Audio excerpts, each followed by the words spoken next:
하나님의 말씀 다 같이 읽겠습니다. 누가복음 18장 1절부터 8절까지입니다.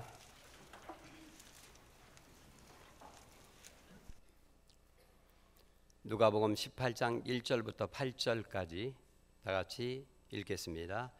예수께서 그들에게 항상 기도하고 낙심하지 말아야 할 것을 비유로 말씀하여 이르시되, 어떤 도시에 하나님을 두려워하지 않고 사람을 무시하는 한 재판관이 있는데, 그 도시에 한 과부가 있어 자주 그에게 가서 내 원수에 대한 나의 원한을 풀어주소서 하되, 그가 얼마 동안 듣지 아니하다가 후에 속으로 생각하되, 내가 하나님을 두려워하지 않고 사람을 무시하나 이 과부가 나를 번거롭게 하니 내가 그 원한을 풀어주리라. 그렇지 않으면 늘 와서 나를 괴롭게 하리라 하였느니라. 주께서 또 이르시되, 불의한 재판장이 말한 것을 들으라. 하물며 하나님께서 그 밤낮 부르짖는 택하신 자들의 원한을 풀어주지 아니하시겠느냐? 그들에게 오래 참으시겠느냐? 내가 너희에게 이르노니 속히 그 원한을 풀어주시리라. 그러나 인자가 올 때에 세상에서 믿음을 보겠느냐 하시니라. 아멘. 한번 따라해 보겠습니다. 항상 기도하고 낙심하지 말라. 다시 한번 합니다. 항상 기도하고 낙심하지 말라. 주님은 항상 기도하라 이렇게 말씀하고 계십니다. 사도 바울은 이 말씀을 쉬지 말고 기도하라 이렇게 말씀을 했지요. 기도는 필요할 때 한 번 쓰고 마는 일회용품이 아닙니다. 항시 필요한 절대 필수용품입니다. 그러므로 주님은 항상 기도하라 이렇게 말씀하셨습니다. 다시 한번 해봅시다. 항상 기도하자. 항상 기도하라는 말은 기도가 생활이 되라 이 말입니다. 더 나아가서 생활이 기도가 되라 하는 말이겠죠. 기도는 어떤 특별한 항목들만 묶어서 하나님께 올려드리는 것이 아닙니다. 그때마다 하나님과 소통하는 것, 그것이 바로 기도입니다. 작은 일에서 큰 일까지 하나님과 소통하는 기회로 삼는 것, 이것이 바로 기도입니다. 실시간 생중계하는 것처럼 하나님께 그때마다 알리는 거예요. 기도는 기도실에 가서 자리 깔고 마음을 정리하고, 그리고 뭔가 좀 집중해서 드리는 거룩한 작업처럼 생각하는 경향이 많습니다. 물론 그것이 중요하기는 합니다. 주님도 습관을 쫓아 기도하는 시간과 기도하는 장소가 있었습니다. 그런데 주님이 여기서 강조하고자 하는 것은 무엇입니까? 기도는 삶이다. 기도는 삶의 일부가 아니라 삶 자체다. 이렇게 말씀하시는 거예요. 기도와 삶은 동떨어져 있는 것이 아닙니다. 기도가 삶이고 삶이 기도다. 주님이 이것을 우리에게 말하고자 하는 것입니다. 한번 해볼까요? 기도가 삶이고 삶이 기도다. 너무 잘 따라 하시네. 기도가 삶이고 삶이 기도이다. 우리는 밥 먹을 때 기도하지요. 아이가 다쳤을 때 얼마나 놀랍니까? 그 아이를 붙들고 또 기도합니다. 위급 상황에서 기도하고, 또 사무실에서 우리가 기도하기도 합니다. 전화 받으면서도 그 내용을 붙잡고 얼마든지 또 기도할 수 있습니다. 사업 파트너와 상담을 하면서도 기도할 수 있습니다. 어떤 집사님은 출퇴근하면서 기도해요. 복음성가를 틀어놓고 은은하게 틀어놓고 운전하면서 기도합니다. 그래서 그 집사님은 저한테 말하기를 자가용을 달리는 기도실 이렇게 말해요. 얼마나 멋있습니까? 그렇게 생각해 보면 매일 살아가는 동안 기도에 포함되지 않을 것이 하나도 없습니다. 보고 듣고 생각하는 것 모든 것이 기도의 제목입니다. 보이는 것뿐만 아니라 보이지 않는 것도 기도에 포함되고, 정신적인 영역뿐만 아니라 물질적인 영역, 또 영적인 영역 다 기도에 포함됩니다. 회사의 잡무에서 가정의 크고 작은 일까지, 자녀의 교육, 또 돈 걱정, 동료와의 관계, 이 모든 것이 기도의 제목입니다. 그렇게 될 때 기도를 통해서 언제 어느 때든지 또 어느 곳에서든지 하나님을 만날 수 있습니다. 하나님과 동행할 수 있습니다. 그러니까 항상 기도하라는 것은 하나님의 동행하심을 항상 경험하라 하는 것입니다. 항상 기도하라는 것은 모든 사건과 모든 일들 가운데 하나님의 주권을 인정하라 하는 것이에요. 하나님은 이 모든 일을 주관하고 계시고 또 이것을 바꿀 수도 있고 이 일 가운데서 하나님의 뜻이 이루어질 수 있다. 그러므로 항상 기도하면서 하나님의 주권을 인정하고 하나님의 손길을 느낄 수 있습니다. 빨간 안경을 끼고 보면 모든 세계가 빨갛게 보여요. 노란 안경을 끼고 보면 다 노랗게 보이죠. 모든 일들을 하나님의 안경을 끼고 보면 하나님이 함께 하시는 하나님의 사건으로 볼 수 있습니다. 그렇기 때문에 항상 기도하라 하시는 거예요. 시선이라는 복음성가가 있어요. 아시는 분은 알겠지만 1절과 2절로 이렇게 되어 있는데 그 내용을 보면 이렇게 되어 있어요. 내게로부터 눈을 들어 주를 보기 시작할 때 주의 일을 보겠네. 내 작은 마음 돌이키사 하늘에 꿈꾸게 하시네. 주님을 볼 때 모든 시선을 주님께 드리고 살아계신 하나님을 느낄 때 내 삶은 주의 역사가 되고 하나님이 일하기 시작하네. 모든 시선을 주님께 드리고 전능하신 하나님을 느낄 때 세상은 주의 나라가 되고 하나님이 일하기 시작하네. 주님의 영광 임하네. 주 볼 때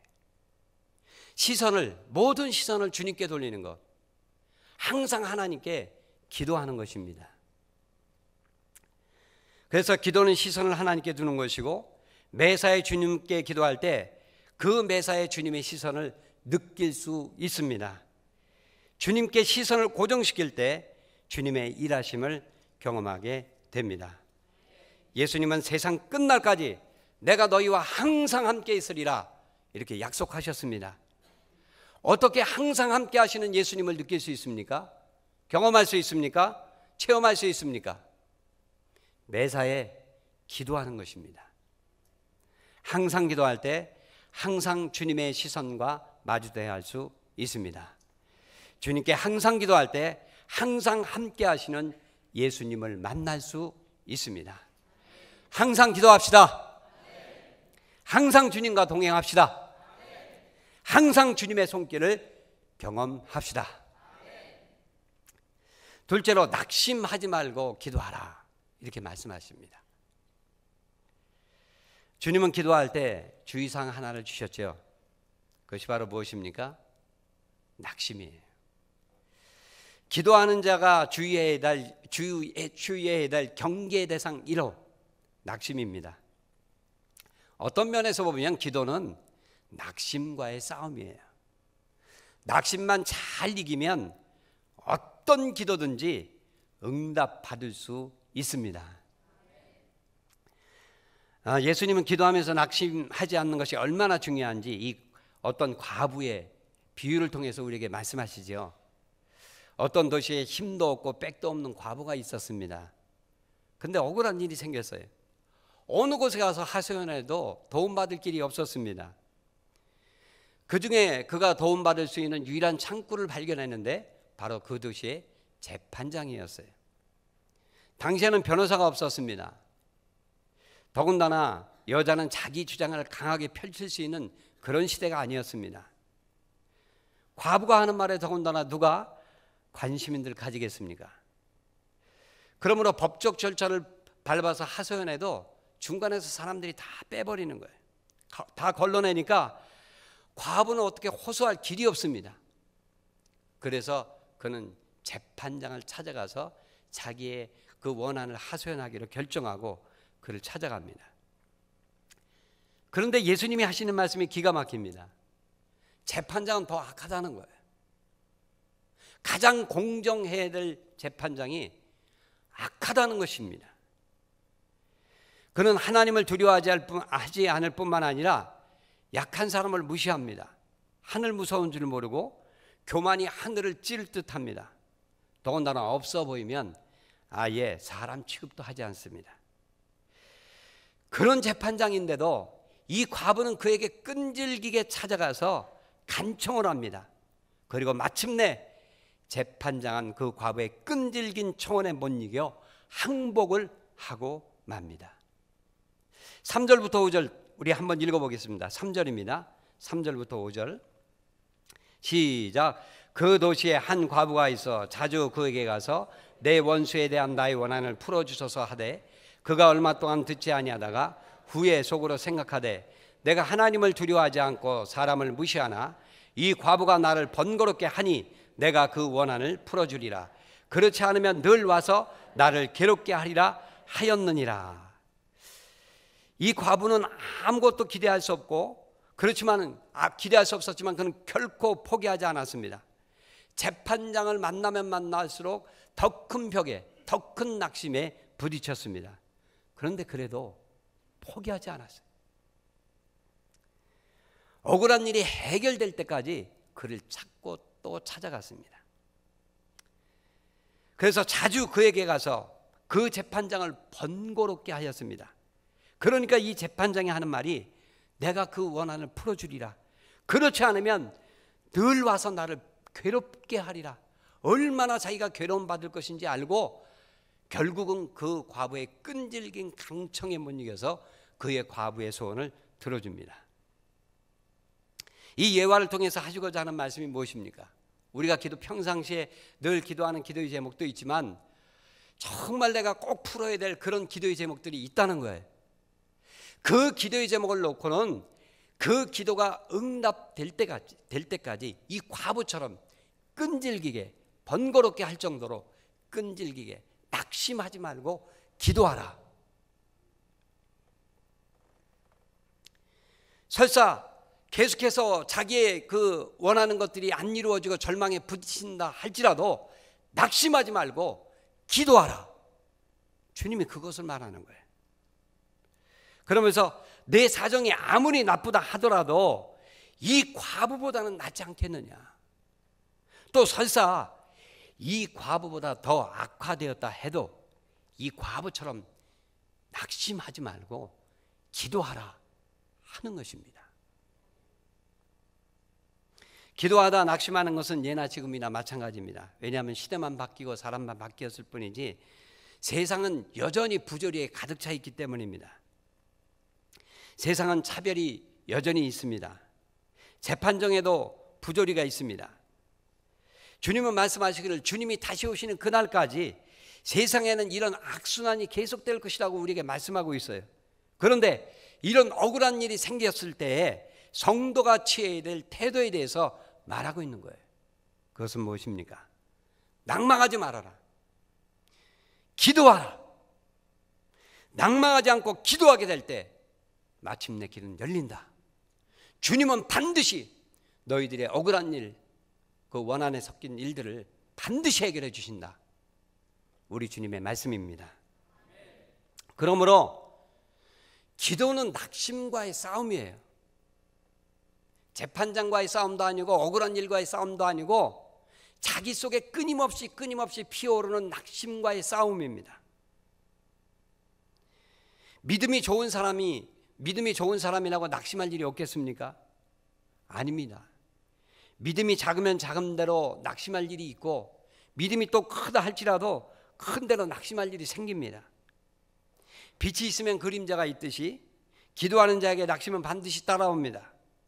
실체가 크면 그림자도 크듯이 믿음이 크면 신기하게 낙심도 커요. 다만 그 낙심에 굴복하지 않는 것, 이것이 진짜 믿음이다. 진짜 기도는 내 마음에 자리 잡으려고 하는 낙심의 뿌리를 그때그때마다 뽑아버리는 거예요. 마음속에 낙심의 뿌리를 뽑아버릴 때 큰 일이든 작은 일이든 반드시 응답은 되어집니다. 영국 속담에 평온한 바다는 결코 유능한 뱃사공을 만들 수 없다라는 말이 있습니다. 낙심 없는 신앙은 결코 굳센 믿음의 사람으로 자라갈 수 없습니다. 오히려 낙심의 풍랑, 실망의 거친 파도를 맞아 싸우면서 기도하다 보면 어느새 믿음이 쑥쑥 자라갑니다. 평탄한 믿음 생활을 자랑하지 마십시오. 오히려 험난한 믿음의 삶이 더 크고 놀라운 일을 경험하고 크고 놀라우신 하나님을 만나게 됩니다. 낙심이 몰려올 때 기도로 대처하여 하나님의 크신 손길을 경험할 수 있게 되기를 바랍니다. 셋째로 부르짖어 기도하라 이렇게 말씀하셔요. 6절부터 8절 다 같이 읽어봅니다. 시작. 주께서 또 이르시되 불의한 재판장이 말한 것을 들으라. 하물며 하나님께서 그 밤낮 부르짖는 택하신 자들의 원한을 풀어주지 아니하시겠느냐. 그들에게 오래 참으시겠느냐. 내가 너희에게 이르노니 속히 그 원한을 풀어주시리라. 그러나 인자가 올 때에 세상에서 믿음을 보겠느냐 하시니라. 하나님은 속히 그 원한을 풀어주십니다. 다만 택함받은 성도들의 태도가 중요하다는 것입니다. 밤낮 부르짖는 택하신 자들, 실제로 이렇게 말해요. 밤낮 부르짖는 택하신 자들, 이것이 택함받은 성도들의 현 주소입니다. 부르짖어야 합니다. 택함받은 자녀라면 그 응답이 오기까지 마땅히 부르짖고 있어야 한다는 거예요. 그게 바로 택함받은 자라는 거예요. 믿음이 좋은 사람도 똑같이 절망하지만 다만 믿음이 좋다고 하는 것은 절망이 올 때 다시 한번 일어서는 것, 그것이 바로 한 번 더 일어서는 것이 믿음이 좋은 것입니다. 과부는 절박한 마음으로 재판장에 갔다가 절망만을 품고 돌아왔습니다. 그렇지만 과부는 거기서 멈추지 않고 다시 재판장에게 나아갔습니다. 하나님은 다시 한번 나아가라 이것을 말씀하고 있는 거예요. 시편 30편 5절에 그의 노여움은 잠깐이요 그의 은총은 평생이로다. 저녁에는 울음이 깃들일지라도 아침에는 기쁨이 오리로다. 또 30편 11절에 주께서 나의 슬픔이 변하여 내게 춤이 되게 하시고 나의 베옷을 벗기고 기쁨으로 띠띠우셨나이다. 오늘 눈물로 밤을 지새울지라도 내일 아침에 우리가 믿음으로 다시 일어나서 하나님 앞에 나가게 되면, 그 믿음으로 도전하게 되면 주님은 우리의 슬픔이 변하여 춤이 되게 하시고 베옷을 벗기고 기쁨으로 띠를 띄워 주십니다. 누가 기도의 응답을 잘 받습니까? 누가 기도의 능력이 있습니까? 누가 기도의 생명력이 있습니까? 그 응답이 오기까지 부르짖는 사람이에요. 신앙 경력이 오래되었어도 부르짖지 않으면 응답이 없어요. 능력이 없습니다. 그런데 믿음 생활 한 지 얼마 안 되었다 할지라도, 또 나는 믿음이 없어요 하는 사람이라도 원한 섞인 일들이 있고 다급한 일들이 있지 않습니까? 설사 내가 믿음이 작다 할지라도 주님, 나 믿음이 없지만 나 부르짖습니다. 부르짖으면 반드시 열매를 맺습니다. 부르짖어 보세요. 부르짖어 보세요. 그 부르짖을 때 하나님이 크게 은혜를 베푸는 것을 경험할 수 있습니다. 얼마 전에 초상이 나서 문상을 갔는데 지금은 고인이 된 그 집사님의 아들이 경찰 공무원이라고 합니다. 고인이 된 그 집사님의 아들이 그 집사님의 아들이 경찰 공무원인데 그 공무원이 꼭 좀 나라에 공을 세워서 나라에 유익이 되게 해달라고 수시로 기도했다는 거예요. 안지나 서나 그분이 병중에 있으면서도 그렇게 많이 기도했대요. 그런데 얼마 전에 그 아들이 살인범을 잡게 되었습니다. 공항에서 그 살인범이 막 출국하려고 하고 있었는데 그 범인의 인상착의를 보고 그 용의자를 보고 한마디로 말했다는 거예요. 내가 죽였지. 그 한마디 하니까 얼버무리지 못하고 머뭇거리니까 바로 잡아가서 신문하니까 모든 범행 내용을 자백하더라는 거예요. 기도하면 하나님이 반드시 응답해 주십니다. 엘리야를 보십시오. 야고보서 5장 17절부터 18절에 보면 엘리야는 우리와 성정이 같은 사람이로되 그가 비가 오지 않기를 간절히 기도한즉 3년 6개월 동안 땅에 비가 오지 아니하고 다시 기도하니 하늘이 비를 주고 땅이 열매를 맺었느니라. 엘리야는 우리와 똑같은 성품의 사람입니다. 다만 엘리야가 다른 점이 있다면 그는 포기하지 않고 부르짖어 기도했다는 것입니다. 3년 6개월 동안 비가 오지 않았을 때 7차례나 그것을 놓고 간절히 부르짖어 기도했습니다. 엘리야에게 나타난 많은 능력이 있었는데 그는 결코 낭망 앞에 포기하지 않고 부르짖어 기도한 그 뒷배경이 있습니다. 우리도 어떤 일이 있을 때 하나님 앞에 나와 부르짖어 기도할 수 있기를 바랍니다. 낙심하지 말고 부르짖어 항상 기도하시기를 바랍니다. 넷째로 믿고 기도하십시오. 따라합시다. 믿고 기도하자. 주님은 항상 기도하라 하셨고 낙심 중에도 기도하라 하셨습니다. 또 부르짖어 기도하라 이렇게 말씀하셨는데 마지막에는 주님이 믿고 기도하라 하는 거예요.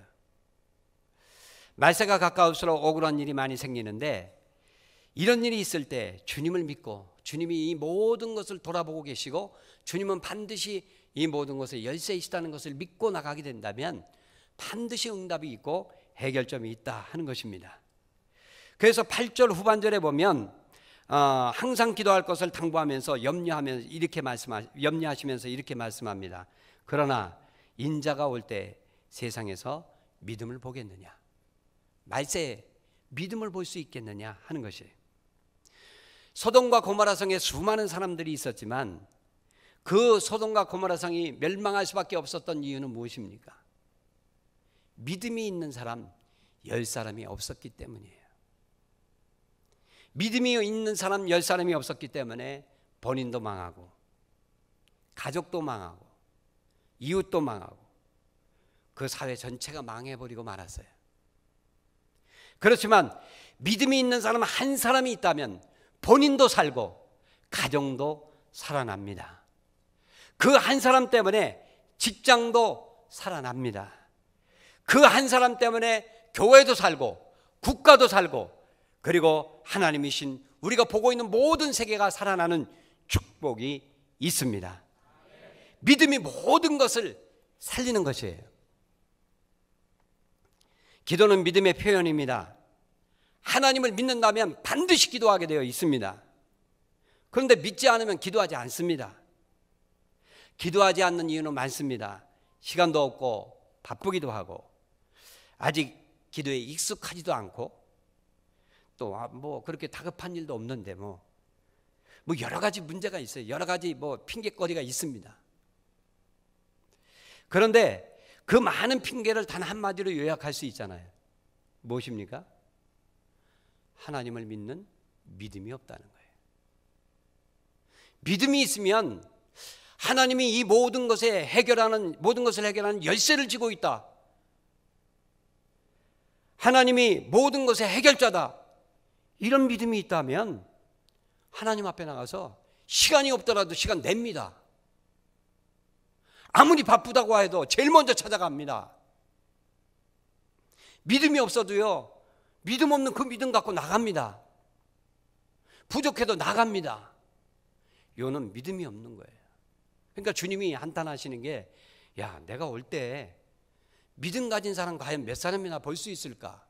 그게 걱정된다. 그거 말씀하시는 거예요. 나 생각해 보세요. 나 믿음 있습니까? 나 기도하고 있습니까? 내 힘으로 해결하려고 합니까? 주님과 상의하면서 주님께 도움을 요청합니까?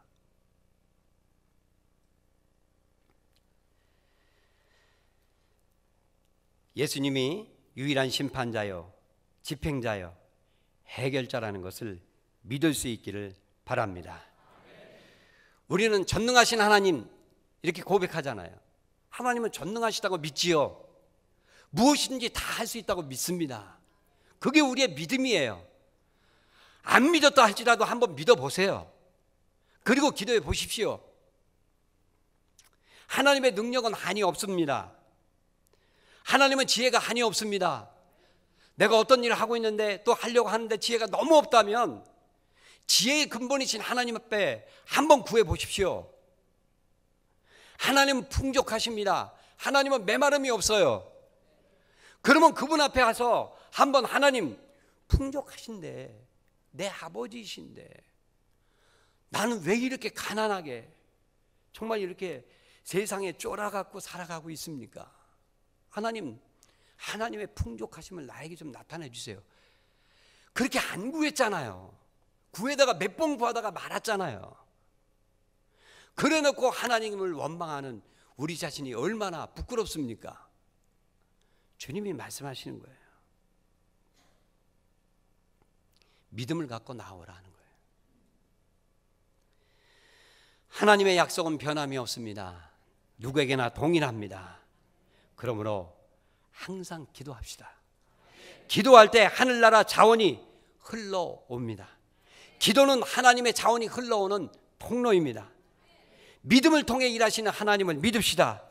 그리고 그 믿음을 통해 풍성하게 공급하시는 하나님의 자원을 받읍시다. 주님은 지금 말씀하십니다. 항상 기도하라. 낙심하지 말고 기도하라. 부르짖어 기도하라. 믿고 기도하라. 기도를 통해 풍성하게 자신을 표현해 주시는 하나님을 만날 수 있기를 예수님 이름으로 축복을 드립니다. 이 시간 기도할 때 주님 앞에 하나님, 내가 그동안 항상 기도하지 않고 부르짖어 기도하지 않고 낙심하지 않고 기도하지 않고 믿고 기도하지 않은 나의 모든 것을 용서해 주십시오.